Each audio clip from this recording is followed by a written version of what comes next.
Life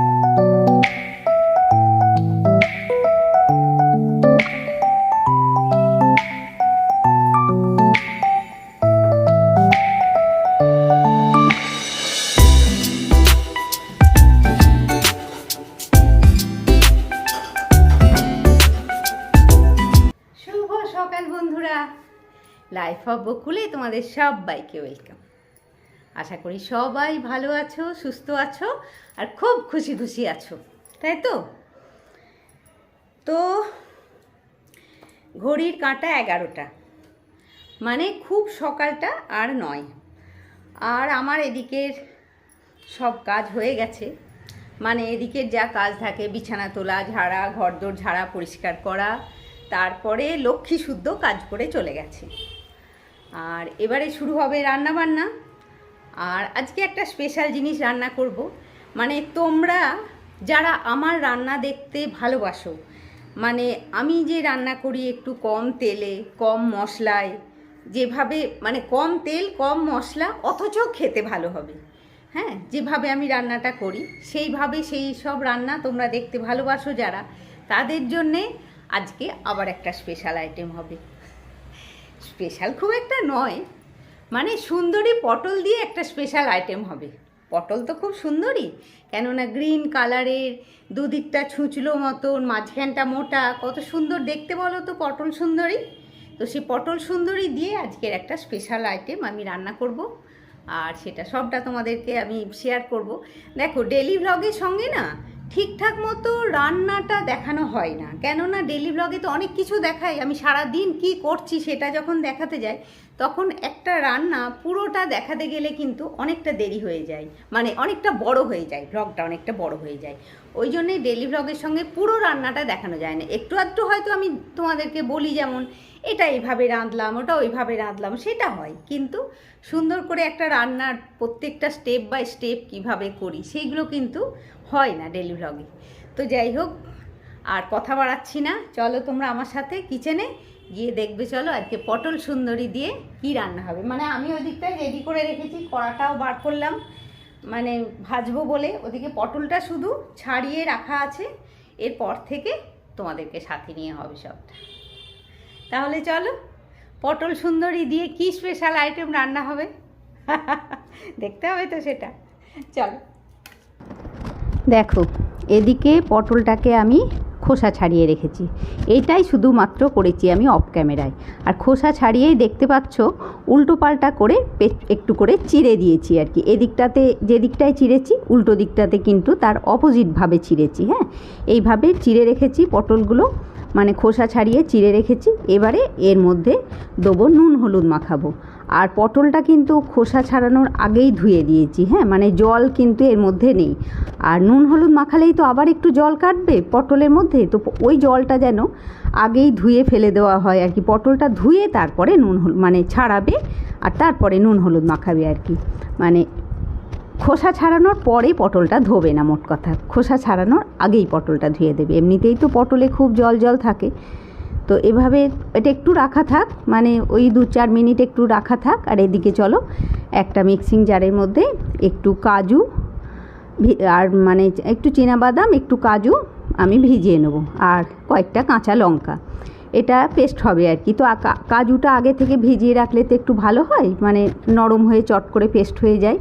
আর এর মধ্যে কয়েকটা অবশ্য ড্রাই রোস্ট করা চীনাবাদাম দেবো। তো চীনাবাদামটা কিন্তু ড্রাই রোস্টই দিতে হবে, না হলে কিন্তু বাদামের একটা গন্ধ হবে। কাজুর কিন্তু কোনো গন্ধ হবে না, কিন্তু চীনাবাদামটা ড্রাই রোস্ট দিতে হবে।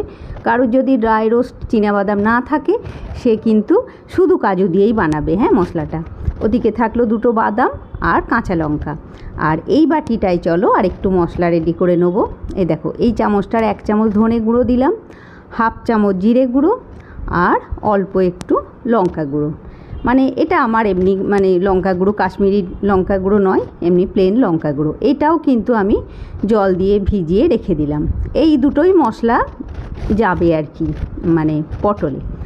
তো আজকে কি রান্না হচ্ছে সেটা অবশ্যই বলে দিই। আজকে হচ্ছে দই পটল, স্পেশাল দই পটল, পটল সুন্দরী দিয়ে স্পেশাল দই পটল রান্না। তো এই দুটো ঢাকা দিয়ে রাখা থাকলো।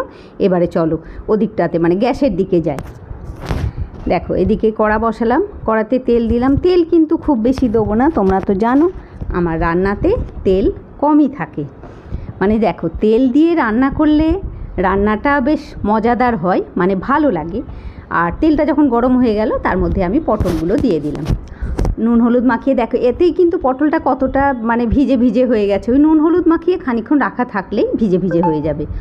আর এই সময়ে পটলটা ভাজবার সময় কিন্তু আমি ঢাকা দিয়ে ভাজবো। আর এরপর থেকে রান্নাতে আর আমি কিন্তু কোনো রকম ঢাকা দেবো না। হ্যাঁ, আর এই ভাজার সময়ে পটলটা একটু ঢাকা দিয়ে দেবো, ঢাকা দিয়ে দিয়ে ভাজবো যাতে নরম হয়ে যায়। দেখো আমি 3-4 মিনিট পরে মাঝখানে একবার উল্টে দিয়েছিলাম পটলটা, তোমরা দেখেই বুঝতে পারছো মানে এক পিঠ ভাজা হয়ে গেছে, এটা আর এক পিঠও ভাজা হয়ে গেল। এবারে পুরো পটলটা আমি তুলে নেব। আর তেল দেখো, তেল দিয়ে রান্না ঠিক আছে, দেখতেও ভালো লাগে। রান্না হয়ে যখন রাখা থাকে মানে বেশ অনেকটা তেল দিয়ে তেল লাগে, ওপরটা তেল ভেসে থাকে। আর দেখো এই সময়ে আমি গ্যাসটা অফ করে দিয়েছি, তেলটা গরম হয়ে গেছে, গ্যাস অফ করে দিয়েছি। আর তার মধ্যে দিলাম অল্প একটু গরম মশলা গুঁড়ো, মানে বাজারে যে গরম মশলা গুঁড়ো কিনতে পাওয়া যায় সেই গরম মশলা গুঁড়ো। আর তার মধ্যে দিলাম ওই যেটা ভিজিয়ে রেখেছিলাম ধনে জিরে, যেটা গুঁড়ো ধনে গুঁড়ো জিরে গুঁড়ো যেটা ভিজিয়ে রেখেছিলাম সেটা পুরোটা দিয়ে দিলাম। আর গরম মশলাটা যখন দিলাম তখন কিন্তু গ্যাসটা অফ করে দিয়েছিলাম, কেননা মানে গরম তেলের ওপরে যদি গরম মশলাটা দিতাম আমি তাহলে কিন্তু গরম মশলাটা পুড়ে যেত সঙ্গে সঙ্গে। আর এই সময় একটু নুন আর অল্প একটু হলুদ দিয়ে দিলাম। হলুদ অবশ্য না দিলেও হবে, একটু দেখতে সাদা সাদা হবে, তো দিয়ে দিলাম। আমি পটলটাতেও তো হলুদ মাখিয়েছি, পটলটা হলুদ না মাখালে হয়তো হলুদ দিতাম না আর কি। তো আর তেল বেশি দিয়ে রান্না ভালোই লাগে দেখতে, রাঁধতেও ঠিক আছে, দেখতেও ভালো লাগে, কিন্তু তেলটা খাওয়া তো ভালো নয় বলো, তেল যত কম খাওয়া হয় ততই ভালো। আর একটু চিনি দিয়ে দিলাম, চিনিটা এই সময়ে দিলাম কেননা চিনিটা এই যে একটু ভাজা হবে না, তাতে কালারটাও সুন্দর হবে, রান্নার কালারটা। দেখো কি সুন্দর এটা চিনিটা ভাজা হয়ে গেল। চিনিটা ভাজলেই একটা বেশ সুন্দর মশলার কালার আছে। আর গ্যাস অবশ্যই সিমে, মানে গ্যাস কিন্তু মিডিয়াম ফ্লেমও নয়, একদম সিমে গ্যাসে পুরো রান্নাটা, মানে এতটা অবধি যতটা দেখলে পুরোটাই সিমে গ্যাসেই হলো আমার। আর এবারে এসে আমি মশলাটা যখন ভাজা হয়ে গেল, বেশ সুন্দর একটা স্মেল আসছিল, তখন আমি অল্প জল দিয়ে দিলাম। আর এবারে এই জলটা ফুটলো, এর মধ্যে আমি পটলগুলো দিয়ে দেবো। আর এবারে এদিকে পটল দিয়ে দিলাম, আর এটা একটু হতে থাক, এটাতে একটু সেদ্ধ হতে হবে। ঢাকা কিন্তু আর আমি দেবো না, যেহেতু ঢাকা দিয়ে পটলটাকে ভেজেছি শুরুতেই তোমাদেরকে বললাম, ওই জন্যে আমি আর কিন্তু ঢাকা দেবো না। এটা 2-4 মিনিট এদিকে ফুটুক। আর ওদিকে দেখো ওই দুটো বাদাম আর কাঁচা লঙ্কাটা আমি পেস্ট করে নিয়ে এলাম। হ্যাঁ, যেটা ভিজিয়ে রেখেছিলাম ওটা পেস্ট করে নিয়ে এসেছি, দেখো দেখতেই পাচ্ছ ভালোই পেস্ট হয়ে গেছে। এবারে এটার মধ্যে আমি দেবো দই, মানে আমার বাড়িতে যে ঘরে পাতা দই ছিল সেই দই। ঘরে পাতা দই দাও, কেনা দই দাও, যে হোক দই দিলেই হলো। আর দইটা মোটামুটি ওই 3-4 চামচ মতন দেবো। আর ঘরে পাতা দই তো খুব একটা টক হয় না, মানে জমলেই তো ফ্রিজে ভরে দেওয়া হয়, ওই জন্যে ঘরে পাতা দই টক হয় না। তো দেখো এদিকে পেস্ট করে নিয়ে এলাম দই আর 2 রকমের বাদাম আর কাঁচা লঙ্কা, এই হলো পেস্টের মধ্যে আছে। আর ওদিকে কিন্তু গ্যাস সিমে গ্যাসে পটলটা ওই একইভাবে হচ্ছে। হ্যাঁ, এর পরেরটা চলো তোমাদেরকে আমি ওদিকে ক্যামেরাটা ঘুরিয়ে দেখাই। আর আমি তেল কমই রান্না করি, দেখো তেল যত কম খাওয়া হয় ততই ভালো। এমনি দেখবে ডক্টররা সব সময় বলে সেদ্ধ খাও, সেটাও ভালো, তাতে মানে তবু তুমি তেল বেশি খেও না। ব্যাস এবারে যখন হয়ে গেছে ওটা বেশ একটু ফুটলো, খানিকক্ষণ মতন ওইটুকুনি পেস্ট করতে যে 3-4 মিনিট লাগলো, তার মধ্যে আমি পুরো দই আর বাদাম কাঁচা লঙ্কার পেস্টটা পুরোটা দিয়ে দিলাম। এই অবস্থাতেই কিন্তু দেখতে বেশ সুন্দর লাগছে না গো, বেশ ভাল লাগছে কিন্তু দেখতে। এবার একটু ফুটবে। আর গরম মশলা তো আমি শুরুতে গুঁড়ো গরম মশলা দিয়েছিলাম, দেখেছো। আসলে আমি না রান্নাতে গোটা গরম মশলা থাকলে আমার একদম ভালো লাগে না আর কি, ওই মুখে ঠেকে, কাউকে দিতে গেলেও সেই তুলে ফেলতে হয়, ওই জন্য আমি একটু গুঁড়ো গরম মশলাটাই বেশি ইউজ করি। তবে তোমাদের যদি মনে হয় গোটা গরম মশলা ইউজ করবে, তাহলে ওই সময় একদম তেলের ওপরে মানে একটু দারচিনি, একটা এলাচ, 2টো লবঙ্গ কিন্তু দিয়ে দিতে পারো, তাহলেও হবে। তো এটা এবারে খানিকক্ষণ ফুটুক, একটু ফুটে ঘন হয়ে যাক। দেখো একটু ফুটে ঘন হয়ে গেল, এই সময় এসে তোমরা যার যার মতন স্বাদটা দেখে নেবে, নুন মিষ্টি ঝাল যে যেমন খাবে সে সেরকম স্বাদ দেখে নেবে। আর হয়েও গেল, এটা একটু থাকলে এবারে কিন্তু আমার হয়ে যাবে। দেখো এবার ঢাকা দিয়ে দিলাম, স্ট্যান্ডিংয়ে থাক 5 মিনিট, তারপরে আবার আমি আসছি। চলো ওদিকে পটলটা একটু স্ট্যান্ডিংয়ে থাক, আর তোমাদেরকে নিয়ে একটু ছাদে যাব, একটা জিনিস দেখাবো তোমাদেরকে। স্ট্যান্ডিংয়ে তো 5 মিনিট থাকবে, বলো, ততক্ষণে তোমাদেরকে দেখিয়ে দিই জিনিসটা।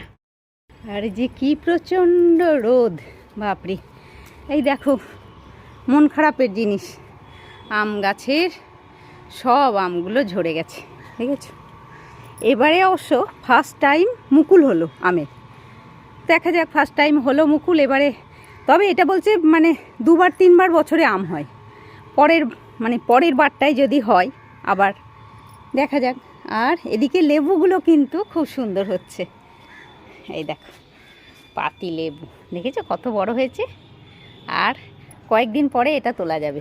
10টা লেবু আছে সব শুদ্ধ, ছোট বড় মিলিয়ে। আর লঙ্কা গাছগুলো শুধু বড়ই হচ্ছে, কিন্তু একটাও লঙ্কা নেই। আর ওদিকে একটা জিনিস দেখাই, এইটাও দেখিয়ে দিই, এলাম যখন ছাদে তোমাদেরকে। দেখো দেখো কত সুন্দর কুল হয়েছে, দেখো অসময়ে কত ভালো কুল হয়েছে, দেখছো? দেখো এই দেখো, এই ডালটাতেও প্রচুর হয়েছে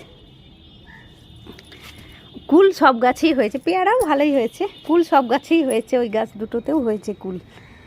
এই গাছটাতে ছোট ছোট হয়েছে, আর এই গাছটাতে দেখো একটু লম্বা লম্বা কুল। মানে এত রোদ না, আমি ক্যামেরাটা বুঝতে পারছি না ঠিক আসছে কিনা। এই দেখো লম্বা লম্বা কুল এটা। আর এটা দেখাবার জন্যই তোমাদেরকে নিয়ে এলাম কুমড়ো গাছটা। এটা এই যে আমাদের যে কুমড়ো আনা হয় আর কি বাজার থেকে, সেই কুমড়োর বীজে আমি তো রেখে দিয়েছিলাম, বেশ শক্ত শক্ত ভালো বীজ দেখে রেখেছিলাম। 3-4টে বসিয়েছিল, তার মধ্যে একটা এরকম সুন্দর হয়েছে। গাছটা অবশ্য বেশ বড় হয়েছে। আর প্রচণ্ড রোদের সময়ে কিন্তু গাছটা বড় হয়েছে, তখন মানে একটা ঝুড়ি ঢাকা দিয়ে দেওয়া হতো। তো অনেক দিন তোমাদেরকে ছাদে আনিনি, আমি এই কয়েকটা জিনিস দেখাবার জন্যই ছাদে নিয়ে এলাম তোমাদেরকে। আর তার সাথে একটু ফুল তুলে নিই, পুজোর ফুল। আর এই যে মানে আমাদের বাড়িতে তো রোজ পুজো হয়, নারায়ণ পুজো তো রোজ হয়। তো এই যে বাড়ির ফুলে পুজো হয় না, এটাতে যে আমি কি শান্তি পাই বন্ধুরা, তোমাদেরকে আমি কি বলবো, খুব শান্তি পাই। মানে যদি আমি 2টো ফুল তুলেও পুজো করতে পারি, মানে পুজো আমি করি না, পুজো নারায়ণ পুজো বোম্পাই করে, মানে 2টো ফুলও যদি তুলে আমি পুজোতে দিতে পারি না, আমার যে কি শান্তি লাগে কি বলবো।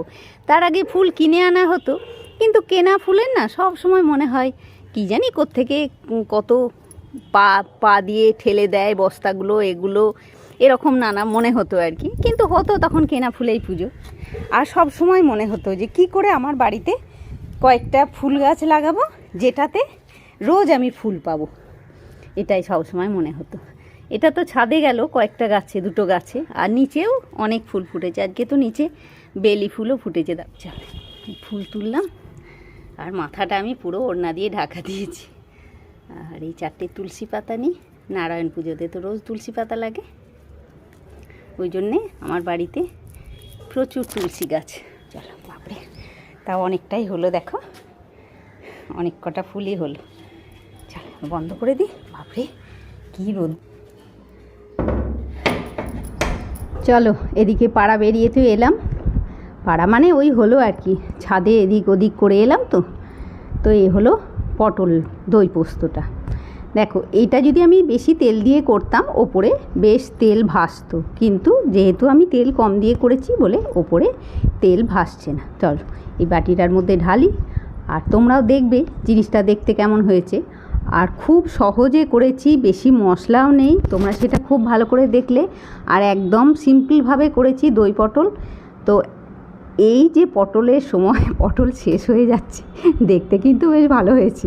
মানে এরকম পাতে 2টো করে দিলে আহা, আর কিছু যেন লাগবে না গো, খুব ভালো লাগবে। তো পটল শেষ হওয়ার আগে অবশ্যই এরকম একবার বানাবে তোমরা সুন্দর করে। তো বন্ধুরা, এর সঙ্গে আজকের ভিডিওটা আমি শেষ করছি। আর আজকের ভ্লগ যদি ভালো লাগে অবশ্যই একটা লাইক করবে, কমেন্ট করে বলবে। হ্যাঁ, তাহলে নেক্সট ব্লগে তোমাদের সাথে আবার দেখা হচ্ছে। যেমন ডেলি ভ্লগে তোমরা আমাকে পাও যেভাবে, সেইভাবেই আবার দেখা হচ্ছে তোমাদের সাথে।